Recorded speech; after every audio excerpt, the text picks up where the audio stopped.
बच्चों, जय तु संस्कृतम। कैसे हैं आप सब? बेटा आज हम शुरू करेंगे आपकी बुक रुचिरा का फर्स्ट चैप्टर सुभाषितानी। ठीक है बेटा, लेकिन सबसे पहले आप सबको ये वीडियो पूरी देखनी है जिससे आपको पूरा कंसेप्ट समझ में आए, आप एग्जाम में इन श्लोकों की मीनिंग अच्छे से लिख पाए। साथ साथ आपको श्लोकों को रीड भी करना सीखना है। जब मैं बोर्ड पे श्लोक लिखूंगी तो आपको उन्हें मेरे साथ साथ रीड भी करना है बेटा, जिससे आपकी रीडिंग भी संस्कृत की इंप्रूव हो जाए। और लाइक और सब्सक्राइब तो आप करेंगे ही करेंगे, साथ में बेल आइकन भी ओके कीजिएगा जिससे आपको टाइम टू टाइम वीडियोस की नोटिफिकेशन मिलते रहे बेटा। ओके बेटा, तो सबको फुल वीडियो देखनी है और रीड भी करना है। तो हम शुरुआत करते हैं चैप्टर सुभाषितानी से। सुभाषितानी सुभाषितानी का मतलब बेटा सुंदर वचन। मीन्स हमारे जीवन में जितनी भी सुंदर बातें हैं, सुंदर वचन है, नीति की बातें हैं, उन सब में से कुछ बातों का संग्रह इन श्लोकों में किया गया है। जैसे हम पहला श्लोक लिखेंगे, गुणा गुणज्ञेषु गुणा भवन्ति ते निर्गुणं प्राप्य भवन्ति दोषः सुस्वादु तोयः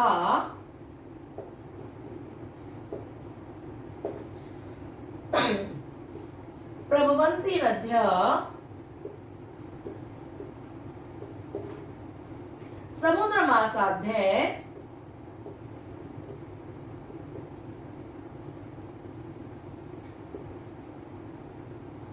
भवन्ति अपेयः। हमेशा रीड कीजिए, गुणा गुणज्ञेषु गुणा भवन्ति ते निर्गुणं प्राप्य भवन्ति दोषः सुस्वादु तोयः प्रभवन्ति नद्यः समुद्रमासाद्य भवन्ति अपेयः। अब हम इस श्लोक का एक एक वर्ड अलग करके इसका मीनिंग लिखेंगे। गुणा, गुणा मीन्स गुण, जो भी आपकी गुड क्वालिटीज होती हैं। गुणज्ञेषु, गुणज्ञेषु बेटा मीन्स गुणी व्यक्तियों में, गुणशाली व्यक्तियों में, जिन्हें हम बोल सकते हैं गुणियों में। गुणा का मतलब आपको बता ही दिया है, गुण। भवंती मीन्स हो जाते हैं, बन जाते हैं, कुछ भी लिख सकते हैं। ते, ते मीन्स वे। निर्गुणम, निर्गुणम मीन्स निर्गुण व्यक्ति को, जो व्यक्ति गुणों से हीन होता है, निर्गुण को। प्राप्य, प्राप्य मीन्स प्राप्त करके।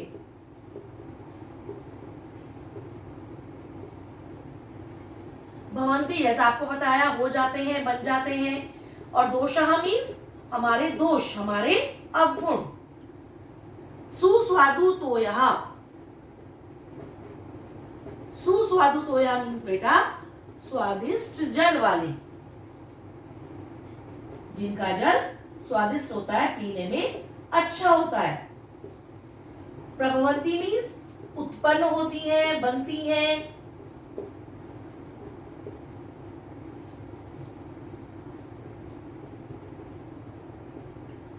और नद्यां मीन्स नदियां, जो हमारी रिवर्स होती हैं। समुद्रम आसाद्य, समुद्र में पहुंचकर, समुद्र को प्राप्त करके।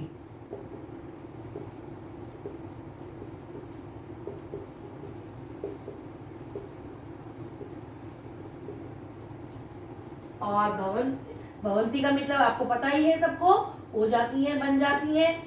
और अपेय मीन्स ना पीने योग्य।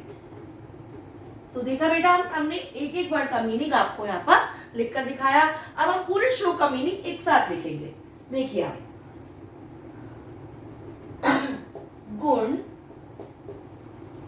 गुणियों में ही, गुणियों मीन्स गुणशाली व्यक्ति, जिनके पास गुण होते हैं, गुण होते हैं।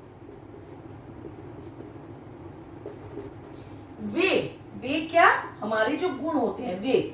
निर्गुण को, जो व्यक्ति निर्गुण होता है, जो व्यक्ति गुणों से रहित होता है, उस निर्गुण व्यक्ति को प्राप्त करके दोष बन जाते हैं। मीन्स वो हमारी क्वालिटीज नहीं रहती, वो हमारी बुराइयां बन जाती हैं, दोष बन जाते हैं।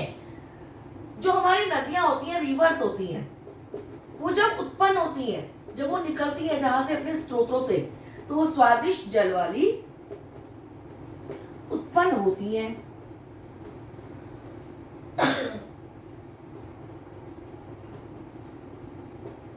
किंतु समुद्र को प्राप्त करके, समुद्र में पहुंचकर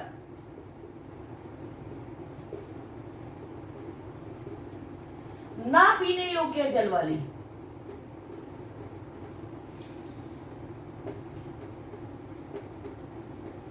हो जाती हैं। क्यों हो जाती है बेटा, बताइए, कोई बताएगा ना पीने योग्य जल वाली क्यों हो जाती है? आप सबको पता है समुद्र का पानी कैसा है बेटा? समुद्र का पानी खारा होता है, जिसे हम पी नहीं सकते हैं। तो जिस पानी को हम नहीं पी सकते हैं तो वो ना पीने योग्य हो गया। और नदियों का पानी कैसा होता है? स्वादिष्ट होता है। तो जिस प्रकार नदियों का स्वादिष्ट मीठा जल खारे समुद्र को प्राप्त करके उसमें मिलकर उसका गुण नहीं रहता नदियों का, उसका दोष बन जाता है, खारा पानी बन जाता है। उसी प्रकार जो हमारे गुण होते हैं, यदि हम गुणशाली व्यक्तियों में बैठेंगे, उठेंगे, उनके साथ संगति करेंगे, तभी वो हमारे गुण रहेंगे। अब यदि हम अपने गुणों को निर्गुण व्यक्तियों के बीच में बैठेंगे, उनके साथ संपर्क करेंगे, तो हम अपने गुणों को खत्म कर लेंगे, उन्हें अपने दोषों में परिवर्तित कर लेंगे। क्लियर है बेटा सबको? अब आप इस सबको समझिए, फिर हम करेंगे इसका नेक्स्ट श्लोक। अब बेटा हम करेंगे इसका सेकंड श्लोक। देखिए, पहले हम वैसे ही बोर्ड पर लिखेंगे, साहित्य संगीत कला विहीन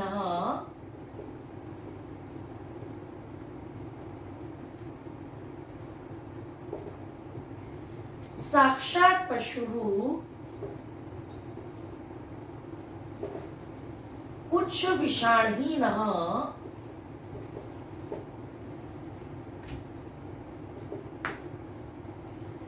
तृणं न खादन् अपि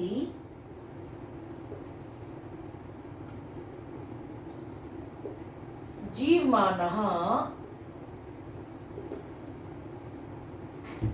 तद्भागधेयं परमं पशूनाम्। अब रीड कीजिए आप, साहित्य संगीत कला विहीना साक्षात पशु पुच्छ विषाणहीना तृणं न खादन् अपि जीवमानः तद्भागधेयं परमं पशूनाम्। अब देखिए, हम पहले की तरह इसके एक वर्ड का मीनिंग करेंगे बेटा। साहित्य, साहित्य का मतलब साहित्य ही होता है, चाहे भाषाओं का साहित्य से हिंदी साहित्य, संस्कृत साहित्य, अंग्रेजी साहित्य। संगीत, संगीत बेटा म्यूजिक, किसी भी प्रकार का संगीत। कला,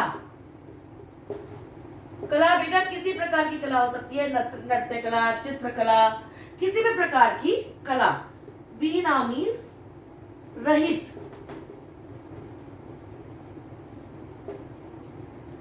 साक्षात मीन्स प्रत्यक्ष या साक्षात। पशु मीन्स जानवर, पशु ही है वो। पुच्छ, पुच्छ मीन्स पूछ। विषाण, विषाण मीन्स सिंह। हीना मीन्स रहित। तृणम मीन्स तिनके को। ना मीन्स नहीं। खादन अपि, खादन मीन्स खाते हुए। अपि मीन्स भी। जीवमानः मीन्स जीवित रहते हुए।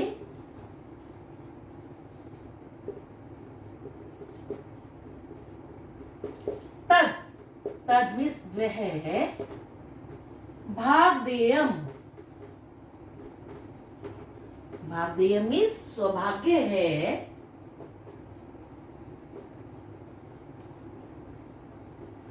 परमम मीन्स अत्यंत या परम।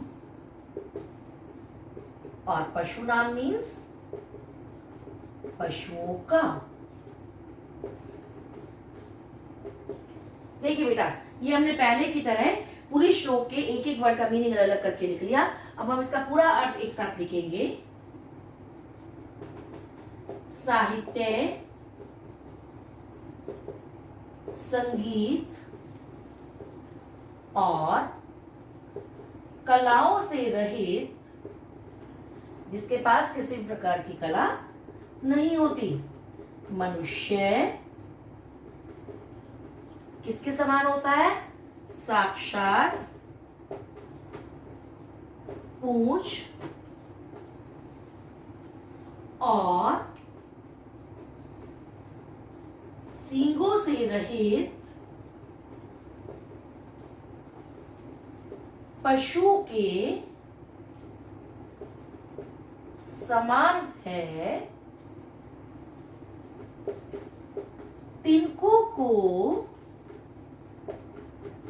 न खाते हुए भी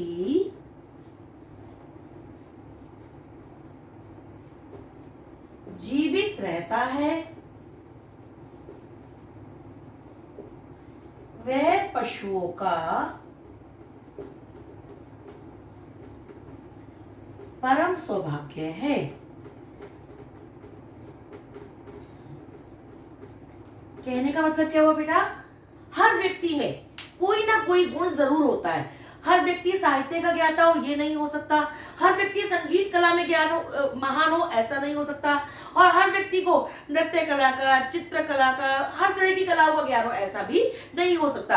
लेकिन हर व्यक्ति को मोस्टली किसी ना किसी कला में वो पारंगत होता है, किसी ना किसी कला का, किसी ना किसी तरह की विधा का ज्ञान होता है। लेकिन जिस व्यक्ति को ना तो साहित्य का ज्ञान हो, ना ही संगीत का और ना ही कलाओं का किसी भी तरह का ज्ञान नहीं होता, वो व्यक्ति कैसा होता है? जिसके ना तो पूंछ है ना ही सिंग है, लेकिन वास्तव में वो पशु के समान ही होता है। जिस पशु के पूंछ और सिंग ना हो, ऐसे पशु के समान व्यक्ति होता है जिसके पास ना तो साहित्य का ज्ञान हो, ना संगीत का ज्ञान हो, ना ही किसी प्रकार की कला का ज्ञान हो। क्योंकि पशु क्या खाते हैं हमारे? घास फूस तिनके। तो वो व्यक्ति जो है, वैसे तो वो पशु है एक वास्तविक रूप में, लेकिन वो तिनकों को नहीं खाता है। खाना तो वो भोजन ही खाता है ना, वो व्यक्ति है। तो यदि वो तिनकों को नहीं खाते हुए भी जीवित रहता है, तो यह पशुओं का सौभाग्य है कि उनके लिए चारा बच गया है। नहीं तो वह व्यक्ति वास्तविक अर्थों में बिल्कुल पशु के समान समझा जाता है। अब हम करेंगे बेटा इसका श्लोक नंबर 3। अब बेटा हम करेंगे इसका श्लोक नंबर 3 जो है लुब्धस्य नश्यति यशः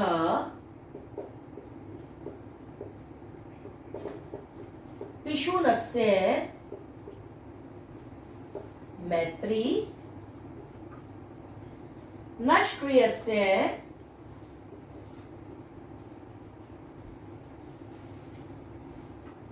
कुलम अर्थपरस्य धर्मः विद्याफलम व्यसनिनः कृपणस्य सौख्यम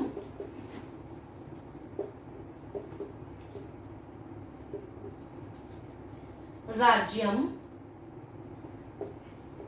प्रमत्सजीवस्य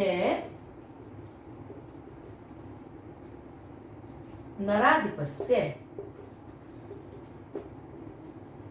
देखिए बेटा, लुब्धस्य नश्यति यशः पिशुनस्य मैत्रीं नष्क्रियस्य कुलम अर्थपरस्य धर्मः विद्याफलं व्यसनिनः कृपणस्य सौख्यम राज्यं प्रमत्त सचिवस्य नराधिपस्य। तो ये हमने श्लोक रीड किया। अब हम इसके पहले की तरह एक एक वर्ड का मीनिंग निकालेंगे बेटा। लुब्धस्य, लुब्धस्य मीन्स लोभी व्यक्ति का, मीन्स लालची व्यक्ति का, जिसको हम ग्रीडी बोलते हैं। नश्यति मीन्स नष्ट होता है।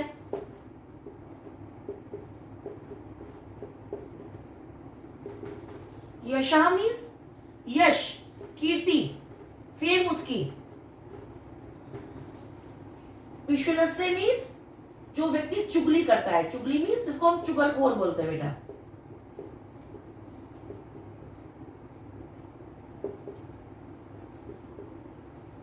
मैत्री मीन्स मित्रता।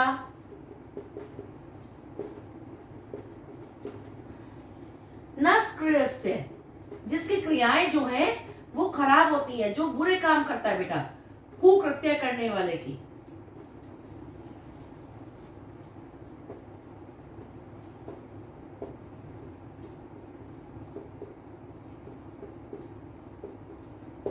कुलम मीन्स कुल, परिवार। अर्थपरस्य, अर्थपरस्य मीन्स केवल धन में लगे हुए।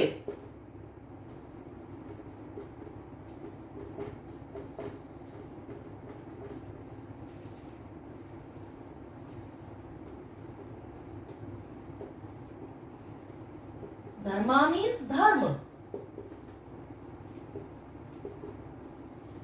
विद्याफलम मीन्स विद्या रूपी फल, क्योंकि विद्या क्या है बेटा, हमारे लिए एक फल ही होती है ना, हमारे लिए एक अमृत के समान होती है विद्या। व्यसना मीन्स बुरी आदतों वाले।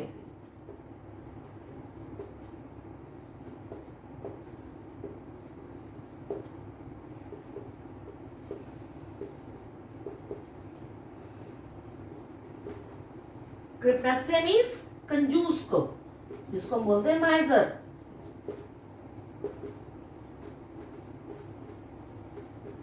और सुखम मीन्स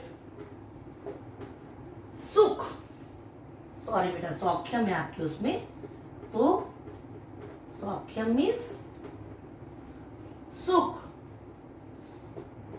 राज्यम मीन्स राज्य। प्रमथ सचिवस्य मीन्स विवेकहीन मंत्री वाले का, जिनके मंत्रियों के पास विवेक नहीं होता, जो बुद्धिहीन होते हैं, जो अपनी मर्जी से ही काम सारे करते हैं।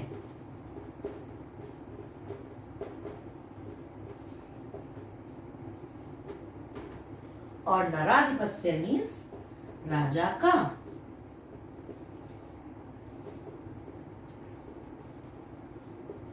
तो बेटा हमने ये सारे वर्ड्स के मीनिंग अलग अलग करके लिख लिए, अब हम इसका मीनिंग एक साथ लिखेंगे बेटा। थोड़ा छोटा लिखूंगी, नहीं तो बोर्ड पे पूरा आ नहीं पाएगा बेटा, ठीक है। देखिए, लुब्धस्य, लोभी व्यक्ति का। यश, जो उसकी कीर्ति होती है। पिशुनस्य मैत्री, चुगलखोर की मित्रता। नष्प्रियस्य कुलम, नष्प्रियस्य मीन्स जिसके काम बुरे होते हैं, कुकृत्य करने वाले का कुल यानी कि परिवार। अर्थपरस्य धर्म, सर्वदा धन की लालसा रखने वाले का धर्म।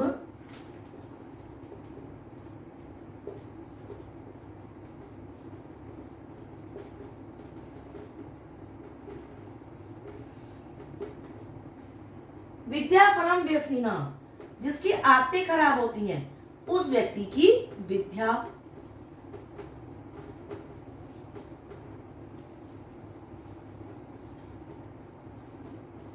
कंजूस का सुख।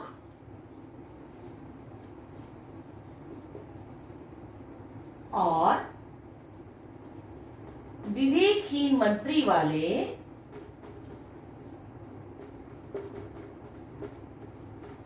राजा का राज्य नष्ट हो जाता है। देखिए बेटा, ये क्या बताया गया, लोभी व्यक्ति का यश, जो व्यक्ति लालची होता है वो केवल और केवल लालच करता रहेगा, कोई भी दान पुण्य नहीं करेगा, किसी के लिए भी हेल्प नहीं करेगा, तो क्या होगा, उसकी कीर्ति, उसकी फेम एक दिन नष्ट हो जाएगी, कोई भी उसको यश नहीं देगा। चुगलखोर की विद्वता, अब आपको किसी व्यक्ति फ्रेंड ने आपके अपने विश्वास पर कोई बात बताई और आपको कहा इसको आप किसी को नहीं बताना, और आपने दूसरे फ्रेंड को चुगली कर दी, तो क्या होगा, आपकी उससे फ्रेंडशिप खत्म हो जाएगी ना। तो चुगलखोर व्यक्ति की बेटा मित्रता खत्म हो जाती है। नष्क्रियस्य कुलम, जिसकी जो आदमी के काम अच्छे नहीं होते, जो बुरे काम करता है, उसका कुल नष्ट हो जाता है, मीन्स उसका कुल जो है वो डिफेम हो जाता है, उसके कुल की कभी भी प्रसिद्धि नहीं होती। अर्थपरस्य धर्म, जो केवल धन की ही लालसा रखता है उसका धर्म नष्ट हो जाता है। कैसे? वो नैतिक अनैतिक किसी भी तरीके से केवल धन को कमाना, धन का संग्रह करना चाहेगा तो वो अपना सब कुछ भूलकर केवल धन के कमाने में लगा रहता है तो उसका धर्म नष्ट हो जाता है। बुरी आदतों वालों की विद्या, मीन्स अब मान लीजिए आप लोग हैं, आपने कभी सो गए, कभी टाइम वेस्ट करते रहे तो क्या होगा कि आपको विद्या प्राप्त होगी? यदि आप एक जगह कांस्टेंट होकर पढ़ेंगे समझेंगे तभी तो विद्या प्राप्त कर पाएंगे ना। तो जिसकी आदतें बुरी होती हैं उसकी विद्या नष्ट हो जाती है। कंजूस का सुख, कोई व्यक्ति कंजूस है, वो ना तो अपने कंफर्ट के लिए कुछ खर्च करेगा, ना किसी कंफर्ट पे ध्यान देगा, बस हर समय बचाना बचाना बचाना, तो क्या होगा? एक दिन उसका पूरी तरह सुख नष्ट हो जाएगा। और जिस राजा के मंत्री जो होते हैं, अब राजा किसके बल पर राज्य करता है? केवल अपने बल पर नहीं करता बेटा, अपने मंत्रियों के बल पर भी राज्य वो करता है। जिस राजा के मंत्री ही विवेकहीन होंगे, उसको सही ज्ञान, सही उचित अनुचित का ज्ञान नहीं दे पाएंगे, उस राजा का राज्य जो है वो नष्ट हो जाता है। तो बेटा क्लियर है आपको पूरा श्लोक? अब हम करेंगे श्लोक नंबर 4। अब बेटा हम करेंगे श्लोक नंबर 4। पहले हम लिखेंगे बोर्ड पर, पीत्वा रसम तु कटुकम मधुरम समानम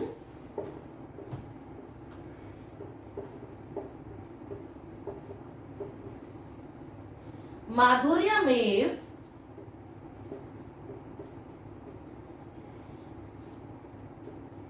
जन्येन मधुमक्षिका असौ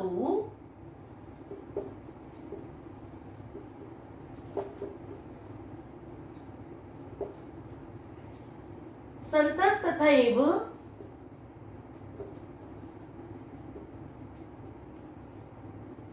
समसज्जन दुर्जनानां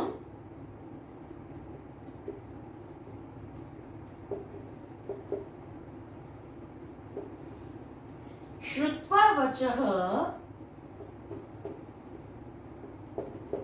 मधुर सुक्तरसम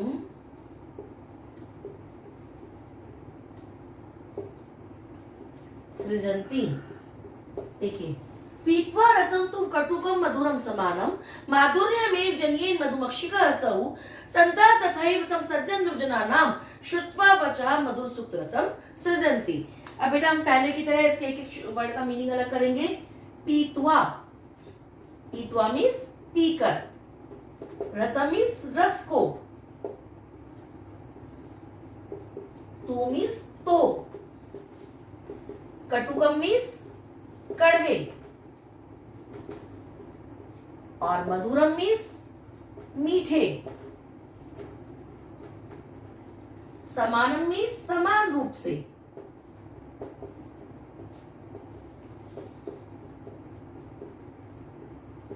माधुर्यम means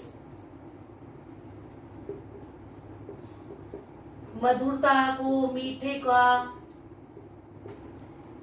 A means he, generate means उत्पन्न करती है,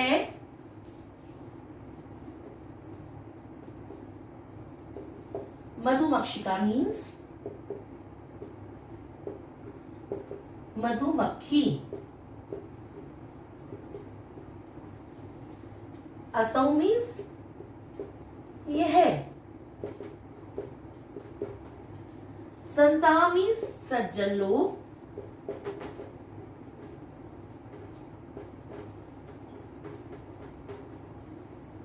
तथा मीन्स उसी प्रकार,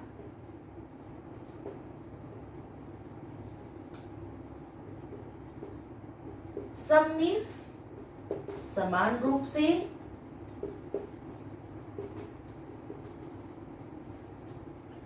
सज्जन मीन्स सज्जन, दुर्जनाना मीन्स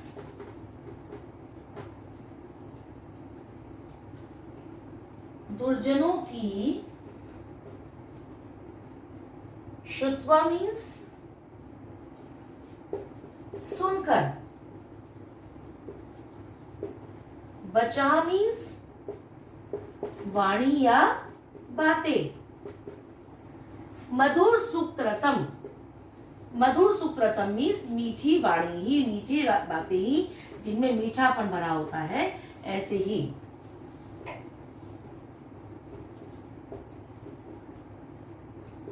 सृजंती मीन्स बोलते हैं, उत्पन्न करते हैं। यहाँ पर मीनिंग लगाएंगे बोलते हैं। ठीक है बेटा, अब हमने ये पूरे श्लोक का एक एक वर्ड का मीनिंग लिख लिया है। अब हम इसका पूरा मीनिंग एक साथ लिखेंगे बेटा। जिस प्रकार मधुमक्खी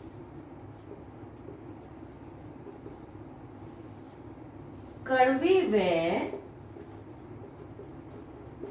मीठे रस को पीकर मधुरता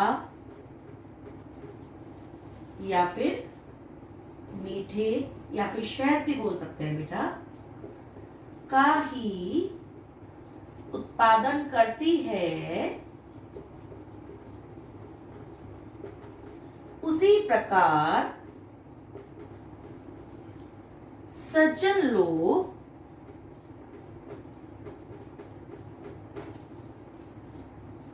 सज्जनों व दुर्जनों की बातों को समान रूप से सुनकर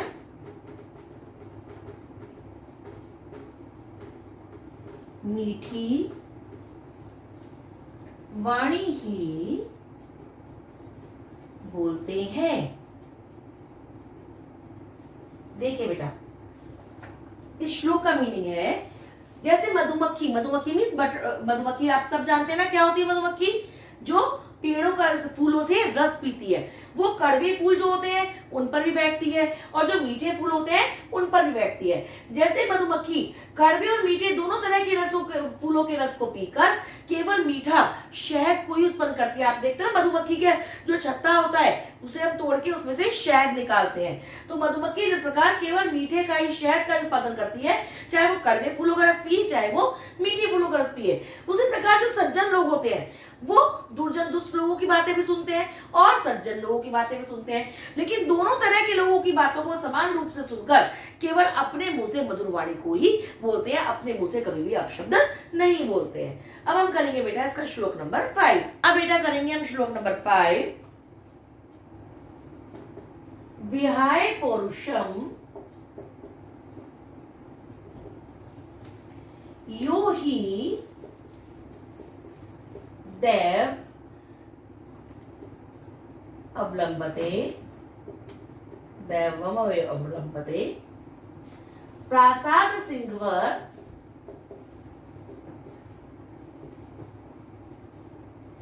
तस्य मूर्धनि तिष्ठन्ति वहसः।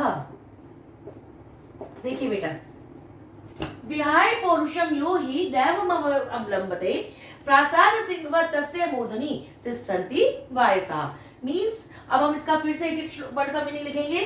विहाय मीन्स छोड़कर, पौरुषम मीन्स पुरुषार्थ को,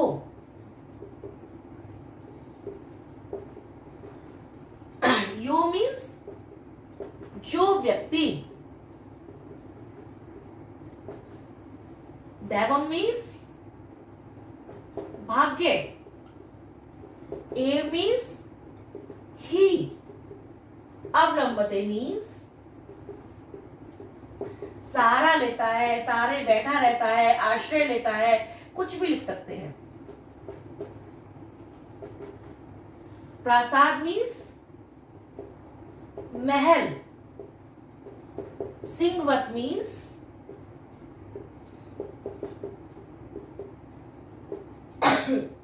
सॉरी बेटा, सिंह की मूर्ति के समान,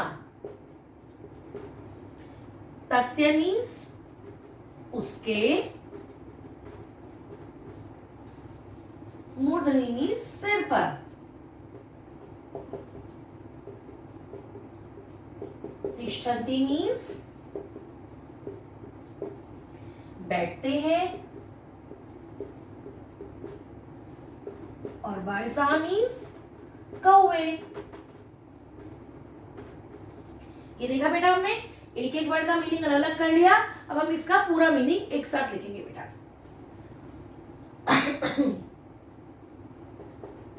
देखिए, जो व्यक्ति पुरुषार्थ को छोड़कर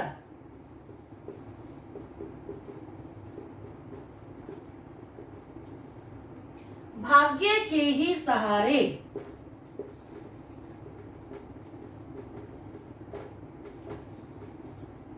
बैठा रहता है,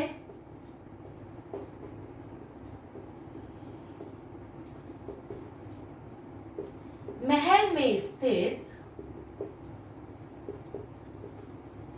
सिंह की मूर्ति के समान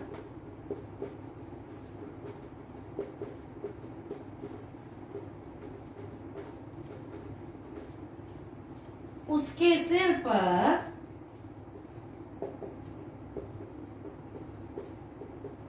कौवे बैठते हैं। देखिए बेटा, क्या मतलब हुआ इसका? देखिए, जो व्यक्ति पुरुषार्थ, बेटा पुरुषार्थ किसको बोलते हैं? पुरुषार्थ बोलते हैं बेटा जो भी हमारा जिस एज ग्रुप में हमारे लिए जो कर्म निर्धारित किया गया है। जैसे आप लोग हैं, आपका इस एज ग्रुप में मेन कर्म क्या है? पढ़ना अच्छे से। हम लोग हैं, मैं आपको पढ़ा रही हूं, तो मेरा मेन पुरुषार्थ क्या हो गया? पढ़ाना। ठीक है बेटा, आपके फादर हैं, उनका मेन पुरुषार्थ क्या है? आप लोगों के लिए व्यवस्था करना, हर प्रकार की फाइनेंशियल रूप आपको अरेंज करना। तो बेटा जो व्यक्ति के लिए जो कर्म निर्धारित किया जाता है जिस एज ग्रुप में, उसका वही पुरुषार्थ होता है। तो जो व्यक्ति पुरुषार्थ को छोड़कर, अपना निर्धारित कर्म छोड़कर केवल भाग्य के ही सहारे बैठा रहता है, जैसे आप लोग हैं, मान लीजिए आप बिल्कुल मेहनत ना करें, बिल्कुल अपना पुरुषार्थ छोड़ दें, बिल्कुल पढ़े लिखे ना, और एग्जाम में केवल सोचिए भगवान आके आपको पास करा देंगे, हमारा तो भाग्य अच्छा है, हम पास हो जाएंगे। तो क्या पास हो जाएंगे बेटा? नहीं होंगे ना। और किसी तरह पास हो भी गए तो मार्क्स तो अच्छे नहीं आएंगे ना। तो जब आप अपने पुरुषार्थ को छोड़कर केवल अपने भाग्य के सहारे बैठ जाते हैं कि हमारे भाग्य से ही हमें सारा फल मिल जाएगा, तो क्या होता है? अब शेर होता है, क्या शेर के ऊपर, सिर के ऊपर कभी कोई कौवा बैठ सकता है यदि वो एक्टिव है? नहीं बैठ सकता। लेकिन आपने देखा होगा कई महलों के, कोठियों के बाहर, कई मंदिरों के बाहर शेर की मूर्ति बनी हुई होती है। उस मूर्ति के सिर पर तो कौवे बैठ जाते हैं ना, क्योंकि वो शेर इनएक्टिव होता है, वो अपना पुरुषार्थ छोड़ चुका होता है, वो मूर्ति के रूप में परिणित हो जाता है। तो जिस प्रकार जब शेर एक मूर्ति के रूप में परिवर्तित हो जाता है, तो उसके सिर पर कौवे भी बैठ सकते हैं, जिनकी हिम्मत नहीं होती शेर के एक्टिव होने पर उसके पास तक जाने की। उसी प्रकार जो व्यक्ति अपने पुरुषार्थ को छोड़कर केवल भाग्य के ही सहारे बैठा रहता है, वो व्यक्ति अंत में पराजित होता है, शर्मिंदा होता है। अब हम करेंगे बेटा श्लोक नंबर 6। अब हम बेटा करेंगे इसका श्लोक नंबर 6। देखिए, पुष्प पत्र फलच्छाया मूल वलकल दारू भी। वर्ड बड़ा है बेटा, तो हम इसको टुकड़ों में रीड करेंगे। ओके बेटा, नहीं तो आप लोग रीड नहीं कर पाएंगे। धन्यामयी रुहा येषां विमुखम यान्ति नार्थिनः। देखिए, पुष्प पत्र फल छाया मूल वलकल दारू भी धन्यामयी रुहा येषां विमुखम यान्ति नार्थिनः। बेटा इसी तरह एक एक वर्ड का मीनिंग अलग करेंगे। पहले पुष्प, पुष्प किसको बोलते हो आप लोग? सबको पता है, फूल। पत्र, पत्र के दो मीनिंग होते हैं, चिट्ठी और पत्ता, तो हम इसमें पत्ते वाला मीनिंग लेंगे, पत्ता। फल, फल तो सबको पता है बेटा, फ्रूट्स तो होते हैं। छाया, छाया भी सबको पता है पेड़ की, जिसको हम शैडो बोलते हैं। मूल, मूल मीन्स जड़, जिसे आप इंग्लिश में क्या बोलते हो बेटा? रूट। वलकल, वलकल मीन्स जो पेड़ की स्किन होती है, जो पेड़ की छाल होती है। और दारू भी मीन्स लकड़ी, जो पेड़ की हमें वुड मिलती है। ठीक है बेटा। धन्या मीन्स धन्य है।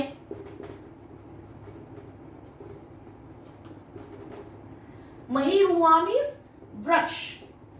महिरुआ क्यों कहा गया इनका बेटा? क्योंकि वृक्ष किस में पैदा होते हैं? पृथ्वी में। और मही किसको बोलते हैं? पृथ्वी को। तो महिरुआ मीन्स पृथ्वी में पैदा होने वाले। येषाम मीन्स जिनके। विमुखम मीन्स विमुख या निराश।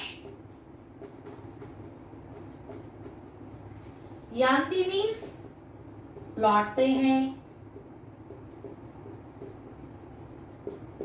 ना मीन्स नहीं। और अर्थिना मीन्स याचक। याचक बेटा बोलते हैं जब हम किसी से कुछ मांगते हैं तो हम याचक होते हैं उस समय। याच मीन्स मांगना और याचक मीन्स मांगने वाला। अब देखिए हम इसका पूरा मीनिंग एक साथ लिखेंगे। वे वृक्ष धन्य हैं जिनके पास से याचक फूल, पत्ते, फल, छाया, जड़, छाल और लकड़ी से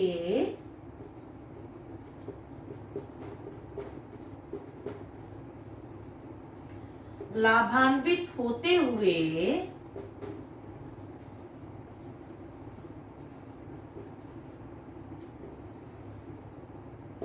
निराश नहीं लौटते। देखिए वृक्ष क्या क्या देते हैं हमें? हम फूल भी लेते हैं वृक्षों से, लेते हैं ना फ्लावर्स। हम पत्ते भी लेते हैं, पत्ते भी कई जगह हम यूज करते हैं। हम फ्रूट्स भी लेते हैं फलों से। हम पेड़ की शेडो को यूज करते हैं, छाया को यूज करते हैं, छाया में हम रेस्ट करते हैं। कई बार मूल पेड़ की हम, कई पेड़ों की हम जड़ भी यूज करते हैं। बलकल छाल, कई पेड़ों की हम छाल को, उसके स्किन को भी यूज करते हैं। और लकड़ी तो हम बहुत सी चीजों में, फर्नीचर बनाने में, हमारे घर के डोर्स बनाने में लकड़ी तो हम बहुत सारी जगह यूज करते हैं। ये इतनी सारी जो भी मटेरियल है, फूल, पत्ते, फल, छाया, जड़, छाल और लकड़ी, एकमात्र किससे मिलते हैं? हमें ट्रीज से। तो वो कहा जाता है वे वृक्ष धन्य है। वो वृक्ष धन्य है, हमारे को उनको सराहना कर रहे हैं। जिनके पास से याचक, जो मांगने वाले हैं, जो भी अपनी याचना लेकर जाते हैं, जो भी चीज मांगने जाते हैं, चाहे वो फूल है, पत्ते है, फल है, छाया है, जड़ है, छाल है, लकड़ी है, कुछ भी चीज हम उनसे मांगने जाए तो वो कभी भी हमें निराश नहीं लौटाते, हमेशा वो चीजें हमें प्रदान कर देते हैं। तो उन पेड़ों की यहाँ पर सराहना की गई है बेटा। अब हम करेंगे इसका लास्ट श्लोक, श्लोक नंबर 7। अब बेटा हम इसका लास्ट श्लोक करेंगे। देखिए पहले हम श्लोक लिखेंगे। चिंतनीया ही विपदाम आदावे प्रतिक्रिया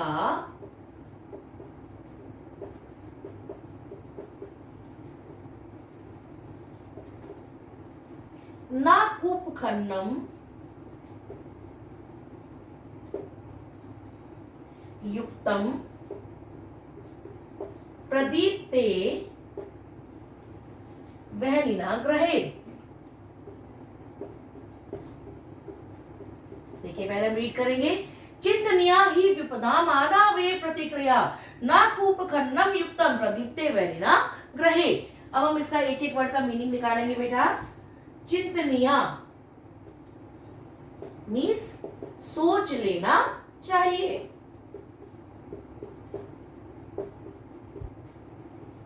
विपदाम विपत्ति को।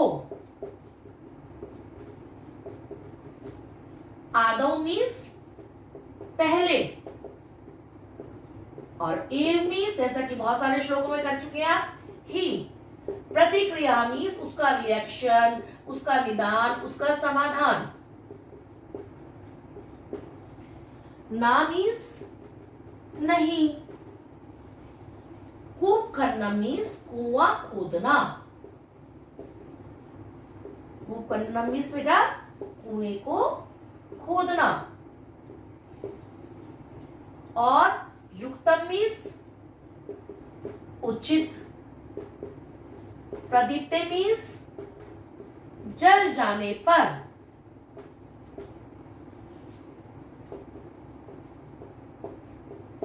वेनिना मीन्स अग्नि से, और ग्रहे मीन्स घर में। ठीक है बेटा, ये हमने देखिए एक एक वर्ड का मीनिंग निकाल लिया। अब हम इसका एक साथ मीनिंग लिखेंगे। देखिए, विपत्ति से, सॉरी बेटा, पहले ही उसका निदान सोच लेना चाहिए,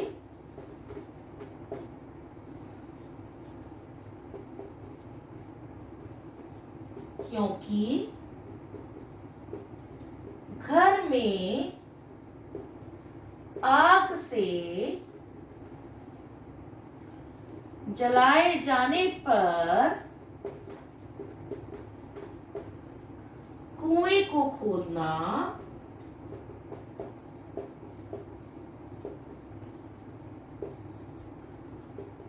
उचित नहीं है। देखिए बेटा, जैसे कि हमारे पास कोई भी संकट, कोई भी विपत्ति आने वाली होती है और हमें उसके बारे में पता होता है कि विपत्ति संकट हमारे ऊपर आ सकता है, तो हमें उसका समाधान, उसका उपाय पहले ही सोच लेना चाहिए। क्योंकि जैसे हमारे घर में मान लीजिए आग लग जाए और हम उस समय सोचें कि हमें कुआं खोदना है, हम उसमें पानी लेकर घर को बचा सकते हैं अपने, तो क्या होगा, इतना हम कुआं खोदेंगे, इतना घर, आग हमारा पूरा घर भस्म कर देगी, जला देगी। लेकिन यदि हमने ये पहले ही सोच लिया होता कि हमारे घर में कभी आग लग सकती है, हम कुआं खोद के रखें, तो क्या होगा, आग मान लीजिए लगी और आपने कुएं में जल लिया और अपने घर को बचा लिया। इसका सीधा सा एग्जांपल हम ये भी समझ सकते हैं, जैसे आपके एग्जाम्स होते हैं, तो एग्जाम्स को तो आप सब लोग क्या समझते हो, जैसे बहुत बड़ा संकट, बहुत बड़ा बोझ आपके सिर पर आ गया है। लेकिन क्या आपको फर्स्ट सेशन के फर्स्ट डे से पता नहीं होता कि आपके एग्जाम्स होंगे? सबको पता होता है ना बेटा। तो उन एग्जाम्स की तैयारी यदि आप फर्स्ट डे से रनिंग में पढ़ के करते रहेंगे तो एग्जाम्स के समय क्या होगा, आप बहुत इजीली अपने एग्जाम्स को दे पाएंगे। लेकिन यदि आपने उन एग्जाम्स से पहले कोई तैयारी नहीं की है डेली में और केवल एग्जाम वाले दिन आप बैठ के पढ़ना शुरू करेंगे, तो क्या होगा, आपको उसमें बहुत ज्यादा दिक्कतें आएंगी, आपकी परसेंटेज बहुत ज्यादा डाउन हो जाएगी। तो हमें विपत्ति कोई भी आए, वैसे एग्जाम विपत्ति नहीं होते, कभी आप सोचे मैं एग्जाम को विपत्ति कह रही हूं, लेकिन बच्चे जो होते हैं उनके लिए एग्जाम बहुत बड़ी टेंशन होती है बेटा। तो इसीलिए हमें जो भी विपत्तियां होती हैं, जो भी हमारे ऊपर संकट आने वाले होते हैं, उनका निदान उसके बारे में जानकर पहले से ही सोच लेना चाहिए। तो बेटा ये हमने 8th के फर्स्ट चैप्टर सुभाषितानी की एक्सप्लेनेशन की है, व्याख्या की है, श्लोकों का अर्थ लिखा है। अब हम इस नेक्स्ट वीडियो में अपनी इसकी सारी एक्सरसाइजेज, चाहे वो बुक की एक्सरसाइजेज हो, चाहे वो क्वेश्चन आंसर हो, वन वर्ड हो, एक पद वाले या फुल सेंटेंस वाले, पूर्ण वाक्य वाले क्वेश्चन आंसर हो, चाहे आपके प्रश्न निर्माण वाले एक्सरसाइजेज हो, वो सब एक्सरसाइजेज हम इसकी अगली वीडियो में करेंगे बेटा। लेकिन आप सबको वीडियो को लाइक जरूर करना है, सब्सक्राइब जरूर करना है और चैप्टर को बहुत अच्छे से समझ लेना है बेटा। ठीक है बेटा।